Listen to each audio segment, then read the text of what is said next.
ඉතින් මේ ඔබ දකින්නේ වීලි කලාපයේ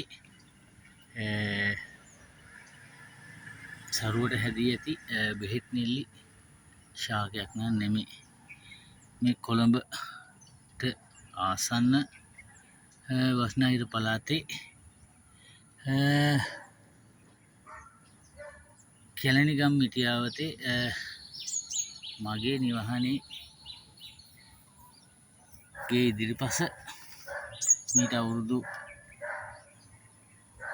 10කට පමණ පෙර බද්ධ කළ නෙල්ලි බෙහෙත් නෙල්ලි ශාකය.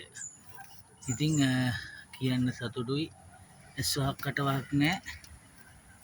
හරිම සුන්දර දර්ශනයක් ඔබට මම මේ වීඩියෝ කරන්නේ. හදන්න මේ වගේ බෙහෙත් ශාකයක්.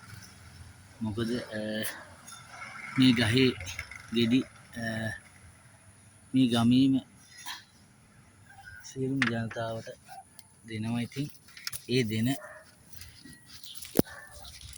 නිසාම තමයි මෙහෙම පරදාවක් හටගන්නේ. ඉතින් හරිම සෞභාග්‍ය සම්පන්න දර්ශනයක් මේක උදේට දකිද්දි.